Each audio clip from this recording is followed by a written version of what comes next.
Tawagin mo na lang akong Julie. Naalala ko ang karanasan ko sa dati kong dorm noong college ako noong 2018. Ito ay isang all-girls dorm somewhere sa Manila at itatago ko ang pangalan at eksaktong lokasyon. Bilang isang freshman na galing Batangas, sabik at kinakabahan ako na mag-dorm. Wala namang creepy sa lugar. Maluwang ang kwarto at para sa 2 tao ito, bunk bed style. Pinili ko ang baba kasi nahihilo ako pag malapit sa kisame. Ang vibe sa dorm ay maganda nung una akong dumating. Pero hindi ako sanay na mag-isa. Pagkalipas ng ilang araw, lalo akong natuwa nang malaman kong magkakaroon ako ng roommate. Tawagin na lang natin siyang Monica. Tulad ko, probinsyana rin siya. Hindi ko lang maalala kung Samar o Leyte. Basta nasa Visayas siya. Maaring isipin ng ibang taga Manila na odd ang mga mannerisms niya. Pero wala akong nakitang kakaiba sa kanya dahil pareho kaming galing sa probinsya. Sa katunayan, sobrang focus niya sa kanyang pag-aaral bilang accountancy student. Scholar din ako at lagi kong pinapriority ang pag-aaral. Kaya naging malapit kami kahit magkaiba kami ng universidad. Ang routine namin ay dorm life, university, at paminsan-minsan na hangout 1 beses o 2 beses sa isang buwan. Bagamat may kanya-kanya kaming mga kaibigan, madalas kaming magkasama at hindi naman kami palagala talaga hanggang sa sumunod na semester. Napansin kong madalas nang umuwi si Monica ng gabi. Alam kong dapat mas maaga siyang nakakauwi sa schedule niya. Pero hindi ko na siya tinanong kung nagso-socialize siya o nag-aaral ng extra hours o kahit nagwo-work part-time. Hindi na rin kami nakaka-hangout pero nanatili kaming magkaibigan. Isang Martes ng gabi, bigla akong nagising mula sa mahimbing na tulog. Exam week iyon at dahil achiever ako, sobrang stressed at pagod. Kaya medyo annoyed ako na naputol ang tulog ko. Pero mabilis na nawala ang inis ko nang marinig kong may umiiyak. Monica, tawag ko sa kanya. May salamin sa harap ng beds namin at sinilip ko ang reflection niya sa taas ng bunk. Hindi pa nag-a-adjust ang mata ko sa dilim. Pero naaaninag ko siya na nakahiga sa kama at nakatalokbong ng kumot. Okay ka lang? Walang sagot. Biglang tumigil ang pag-iyak at naging sobrang tahimik ng paligid. Pag-isip-isip ko, parang eerie, pero dahil sa pagod at nakatutok sa exams, hindi ko na ito pinansin at bumalik na lang sa pagtulog. Nang sumunod na Miyerkules ng umaga, naalala ko yung nangyari kagabi at gusto kong tanungin si Monica kung ano ang nangyari. Sumampa ako para silipin siya at bumulaga sa akin ang mga mata niyang dilat na dilat at namumula. Nangingitim din ang paligid nito at para bang nanlilisik. Uy, mautal kong sabi. Hindi ko pa nasusundan ng tanong. Nagtalokbong siya ulit at tumalikod.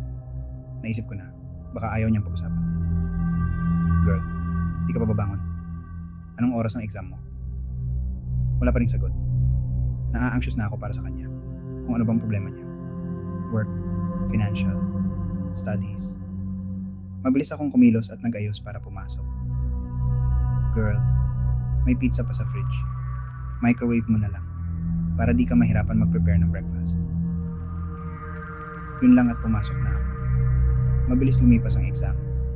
Lutang ang isip ko, kakaisip kay Monica. Kaya madali akong umuwi. Pagdating ko, nasa kama pa rin siya. Natutulog. Mukhang hindi siya pumasok. Nakakalungkot. Nakita ko namang may plato sa mesa at nabawasan yung pizza. So at the very least, kumain naman siya. Niligpit ko ang mesa. Kumain. Saka nag-aral. At maaga pa lang, around 8:00 ng gabi, humiga na ako para matulog. Mabilis akong napahimbing dahil sa pagod ng katawan at utak sa exam at kakaisip kay Monica. Kaya naman laking gulat ko nang maalimpungatan na naman ako. This time, Hindi iyak ang gumising sa akin kundi ungol ng babae. Akala ko noong una ay nananaginip lang ako hanggang sa naramdaman kong umuuga ang kama. God, nagdala ng guy si Monica sa dorm? Muntikan kong masabi ng malakas. Aninag ko sa salamin ng isang lalaki na nakapatong kay Monica. Tuloy lang ang pag-uga ng kama at ang pag-ungol hanggang sa napalitan nito ng parang sigaw na ipit na parang naghahabol ng hininga. Intense. Ako na lang ang nagtalukbong ng kumot. Pilit na hindi pinapakinggan ang nangyayari sa taas. Di ko na namalayang nakatulog na ako ulit. Kinabukasan, Huwebes, mas maaga akong nagising kaysa dati. Buti na lang, kasi ayokong makita yung guy at si Monica. Masyadong awkward dahil di ko kayang magpanggap na di alam ang ginawa nila. Pagbangon ko pa lang, tumambad na sa akin ang masangsang na amoy. Dumiretso na ako sa CR. Mabilis na naligo at umalis. Tulad ng kahapon, lutang ang isip ko. Habang nag-e-exam kakaisip kung ano na bang nangyayari kay Monica. Para bang tinatapon niya ang future niya. Ngayon, naging malinaw na ang problema niya ay tungkol sa lalaki. Pero para itaya ang kanyang kinabukasan, isang malaking no for me. Pauwi na ako nang bumuhos ang malakas na ulan. Pagdating ko sa dorm, na-realize kong brown out. Kakakulog at kidlat, siguro. Napakadilim tuloy ng kwarto namin. Kailangan ko pa namang mag-review. Pero dahil madilim at maingay ang ulan, hindi rin naman ako makafocus. Nakakapagtaka na si Monica, ang himbing ng tulog. Siguro, hindi na naman siya pumasok, naisip ko. At biglang amoy ko na naman ang masangsang na amoy. Nawalan ako ng ganang kumain. Nagpahid na lang ako ng Vicks sa ilong kontra amoy at natulog na. Sa pangatlong pagkakataon, nagising na naman ako sa alanganing oras ng gabi. Malakas pa rin ang ulan at wala pa ring ilaw. Maya-maya, narinig ko na namang umiiyak. Ay nako, binigay kasi lahat-lahat, bulong ko at napabuntong hininga. Aakit na sana ako sa bed ni Monica nang ma-realize kong may kakaiba sa naririnig kong iyak. Hindi ito iyak ni Monica o ng isang babae. Para itong iyak ng bata o ng sanggol. Nanlamig ang buo kong katawan. Habang papalakas ang ulan, palakas din ang palakas ang iyak na naririnig ko. Halos hindi ako makahinga sa takot. Di ko na nga alam kung paano akong nakatulog nung gabing iyon. Kaya kinaumagahan ng Biyernes, kinausap ko si Monica. Okay ka lang? Tanong ko sa kanya. Sumilip ako sa bed niya. Nakahiga pa rin siya, nakatalikod, at pumihit lang ng konti para tingnan ako. Para kasing may naririnig akong umiiyak kagabi. Dagdag ko na maang-maangan pa. At in denial sa experience ko kagabi. Oo. Pasensya na kung nagising ka. Pero okay lang ako.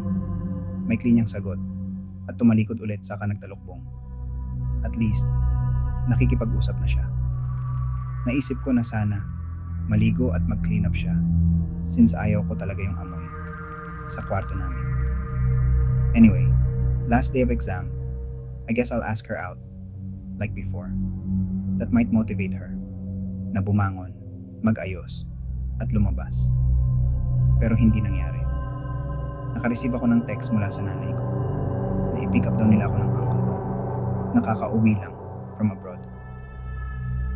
Nagkayayaan pala ang family na dumiretsong mag-swimming sa amin sa Batangas. Kaya unexpectedly, uuwi ako. Ni hindi man lang ako nakapag-impake. Buti na lang. Last day of exams at weekend din naman. Kinabukasan, fast forward. Natapos ang bakasyon. Bumalik ako ng dorm ng linggo. Hapon na akong nakarating. Ilang bahay pa ang layo ko. Nakita kong may nagkukumpulang mga marites sa dorm namin. Naaninig ko rin ang ilaw ng police car na nasa tapat ng dorm. Kinabahan ako sa nakita ko. Julie, salubong sa akin ng landlady namin. Baka sa mukha niya ang takot at lungkot. Hindi pa ako nakakalapit. Hinarang na ako ng 2 pulis. Ikaw ba si Julie na occupant ng room 16? Iimbitahan ka lang namin sa estasyon para sa ilang katanungan. Standard procedure lang ito sa investigasyon namin kaya inaasahan namin ang kooperasyon mo. Sunod-sunod na sabi ng pulis. Napatingin naman ako sa landlady na siyang tumango at sininyas na naimbitahan din ang ibang occupant ng dorm. Ito ang summary ng investigasyon na sinagawa nila. Natagpo ang patay si Monica sa bunk bed niya. Murder. Ang suspect, boyfriend niya. Cause of death, asphyxiation. Ang motibo, may asawa ang boyfriend ni Monica at nabuntis siya nito at ayaw ipa-abort ang bata dahil masisira ang pamilya niya.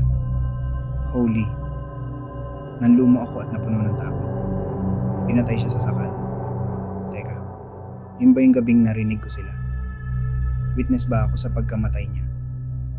Pero nakausap ko pa siya kinabukasan. Yung iyak ng sanggol na narinig ko, nagparamdam ba yung bata sa sinapupunan niya? Hindi matapos-tapos ang katanungan sa utak ko. Akala ko sasabog ang ulo ko. Pero ang huling impormasyon, ang halos ikahimatay ko. Sa estimate ng mga pulis, at least 6 na araw nang patay si Monica. What the heck? Hindi ko talaga alam, until now, paano ipaprocess yung information from the police in comparison to my testimonies. O kung alin sa mga experiences ko ang totoo at kung stress lang ng exams ang lahat. Needless to say, lumipat ako ng dorm bago pa ako masiraan ng ulo.